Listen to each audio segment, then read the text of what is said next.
لیکن ساتھ میں یہ بھی اعلان کر دیتا ہوں پریڈکشن کے طور پر کہ ایسا کوئی ڈیفینیٹ آرگیومنٹ کوئی نہیں پیش کر سکتا. دلیل ہم دیں گے اور ڈیفینیٹو دلیل دیں گے, لاجیکل دلیل دیں گے, ایسی دلیل دیں گے جو انٹائر ایتھیسٹک ورلڈ اسے ریفیوٹ نہیں کر سکتی. چلیں اب ہم ایک ایگزامپل سوچتے ہیں, ایک سینیریو, سمپل سینیریو, تمام آڈینس سے گزارش ہے, ہم اور آپ ایک آئسولیٹڈ آئیلینڈ پر ہیں, ایسا آئیلینڈ جہاں پہ ہم سے پہلے کوئی کبھی نہیں گیا. چلتے چلتے آپ کے سامنے اچانک آپ نے دیکھا ایک پنک کلر کی بال پڑی ہوئی ہے. سب سے پہلا سوال آپ کے ذہن میں کیا آئے گا کہ یہ بال یہاں کیوں آئی, کیسے آئی, یہ پنک کلر کی ہی کیوں ہے, کوئی اور کلر بھی ہو سکتا تھا, یہ اسی شیپ میں کیوں ہے, کوئی اور شیپ بھی ہو سکتا تھا. نیچرلی آپ اس طرف پہنچیں گے کہ کوئی نہ کوئی ہے جس نے ان اسپیسیفک پراپرٹیز کے ساتھ اس بال کو بنایا ہے اور یہاں پہ رکھا ہے. چونکہ آپ جانتے ہیں کہ یہ جو بال ہے اس کا ایگزسٹ کرنا ضروری نہیں ہے, یہ ایگزسٹ کر بھی سکتی تھی, نہیں بھی کر سکتی تھی, اور ایگزسٹ کرنا ہی تھا تو کسی اور فارم میں کرتی, کسی اور کلر میں کرتی. اب آپ اس بال کو ایکسپینڈ کرتے چلے جائیں, ایکسپینڈ کرتے چلے جائیں, ایکسپینڈ کرتے چلے جائیں, یہاں تک کہ یہ بال یونیورس کے سائز کی ہو جائے. بتائیے کہ کیا سائز کے بڑھ جانے سے سوال بدل جائے گا؟ ہرگز نہیں بدلے گا. ابھی بھی سوال رہے گا یہ یونیورس کہاں سے آیا, ان اسپیسیفک پراپرٹیز کے ساتھ کہاں سے آیا, کیوں آیا, کس نے بنایا, یہ سوال اس وقت بھی ویلڈ رہے گا. لیکن یہ سوال اگر ہم جناب جاوید اختر صاحب سے کریں تو چونکہ ان کا ورلڈ ویو ایتھیسٹک ہے, اور صرف ان کا نہیں, مطلب جتنے بھی ایتھیسٹ ہیں اور ایتھیسٹک ورلڈ ویو کو رکھنے والے سے اگر آپ یہ سوال کریں کہ یہ یونیورس کہاں سے آیا, تو ان کا جواب یا تو آرگیومنٹ فرام اگنورینس ہوگا یا ڈوگمیٹک ہوگا. یا تو یہ کہیں گے کہ مجھے نہیں پتا کہ یہ کہاں سے آیا, لہٰذا گاڈ ڈز ناٹ ایگزسٹ, یہ آرگیومنٹ فرام اگنورینس ہے. یا یہ کہیں گے کہ یہ یونیورس خود بخود بن گیا, اس کا مطلب یہ ہے کہ اس بال کو بھی خود بخود بن جانا چاہیے, لیکن بال کے تعلق سے یہ ایکسپلینیشن ایکسیپٹ نہیں کی جائے گی کہ یہ خود بخود بن گئی, لیکن یونیورس کے تعلق سے کر دیا جائے گا. اسے ہم دوسرے الفاظ میں ڈوگما بھی کہہ سکتے ہیں. دوسری چیز, ہمارے جاوید اختر صاحب ضرور گاڈ آف گیپس کی مثال بھی ضرور دیں گے, اور مثال دیں گے کہ پہلے زمانے میں بجلیاں کڑکتی تھی تو لوگوں نے کسی ایک خدا کی طرف, اور بارش ہوتی تھی تو دوسرے خدا کی طرف منسوب کر دیا, ان کے پاس دلیل نہیں تھی. یہ ہمارا ورلڈ ویو ہے ہی نہیں, یہ ہمارا ورلڈ ویو ہے ہی نہیں, کیونکہ نیچرل فینومینا کے پروسیس کی انٹرپریٹیشن کو جان لینے سے یہ کہاں سے ثابت ہو گیا کہ گاڈ ایگزسٹ نہیں کرتا ہے. اس پر میں انشاءاللہ ابھی آگے بات کروں گا. آپ حضرات یہ بھی دیکھیں گے, اور میں یہ ایکسپیکٹ کرتا ہوں کہ ہمارے رسپیکٹڈ جناب جاوید اختر صاحب ضرور ایموشنل آرگیومنٹس بھی دیں گے, جو کہ ایک لاجیکل فیلیسی ہے جب بات آتی ہے ٹروتھ کو ڈیسائیڈ کرنے میں. کیوں؟ مثال کے طور پر وہ کہیں گے کہ اگر گاڈ ہے تو ایول کیوں ایگزسٹ کرتا ہے, جبکہ میں کہتا ہوں ایول کا ایگزسٹ کرنا گاڈ کے ایگزسٹ کرنے کی دلیل ہے, اس کے خلاف نہیں ہے. چونکہ اگر گاڈ ہے تو ہم سب اس کے سامنے اکاؤنٹیبل ہیں, اور اگر ہم اکاؤنٹیبل ہیں تو اکاؤنٹیبلٹی کے لیے ایول کا موجود ہونا ضروری ہے, اس کے بغیر ہم اکاؤنٹیبل نہیں ہو سکتے. اور اگر ہم اکاؤنٹیبل نہیں ہیں تو ہم جناب جاوید اختر صاحب سے پوچھیں گے کہ آپ بتائیں کہ پھر سفرنگ اس دنیا میں کیوں ہیں؟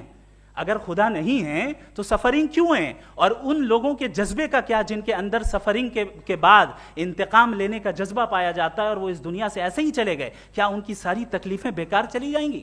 اب آ جائیں اسی ایگزامپل کی طرف کہ بال, مجھ سے اگر کوئی پوچھے اس بال کو کس نے بنایا اور یا اس ایکسپینڈڈ بال کو کس نے بنایا, میں کہوں گا کہ چونکہ یہ یونیورس اور اس یونیورس کی تمام چیزیں کانٹینجنٹ ہیں. کانٹینجنٹ ہونے کا مطلب یہ ہوتا ہے کہ جو اپنے ایگزسٹنس پہ کسی کے اوپر ڈیپینڈ کرتی ہو, تو ظاہر ہے یہ یونیورس کانٹینجنٹ ہے. اور اگر کوئی چیز کانٹینجنٹ نہیں ہے تو میں ریکویسٹ کروں گا کہ مجھے دکھا دیں کہ کون سی چیز یونیورس میں کانٹینجنٹ نہیں ہے, ہم بھی ذرا غور کر لیں اور ہم بھی دیکھ لیں.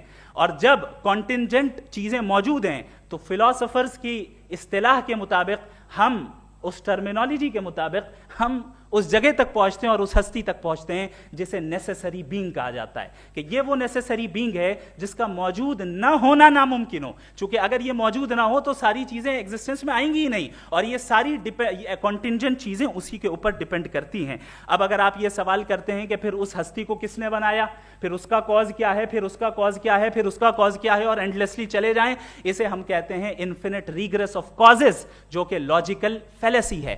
کانسیپچولی انفینٹی پاسبل ہے. مثال کے طور پہ نیومیریکلز 1 2 3 گنتے چلے جائیں, انفینٹ نمبرز ہیں. میں کانسیپچولی بات نہیں کر رہا, پریکٹیکلی ریالٹی میں ثابت کر کے دکھائیں کہ infinite regress of causes possible ہیں یا نہیں. اگر پاسبل ہیں تو ہم مان لیں گے, مثال دے دیں, اور پاسبل نہیں ہے تو ایک ہی آپشن بچتا ہے جسے ہم کہتے ہیں نیسیسری بینگ. ایسی نیسیسری بینگ جو انڈیپینڈنٹ ہے, چونکہ اگر وہ ڈیپینڈنٹ ہوئی تو وہ نیسیسری نہیں رہے گی. ایسی انڈیپینڈنٹ بینگ جو اٹرنل ہے, اگر وہ اٹرنل نہیں ہوگی, اس کی بگننگ ہوگی تو وہ خود کنٹینجنٹ ہے. ایسی بینگ جو پاورفل ہے, کیونکہ کنٹینجنٹ کو ایکچوالائز کرنے کے لیے پاور چاہیے. ایسی بینگ جو انٹیلیجنٹ ہے اور نالجبل ہے, کیونکہ یہ یونیورس اسپیسیفک فارم اور اسپیسیفک لاز آف نیچر کے تحت پریسائزلی چل رہا ہے. Thank you.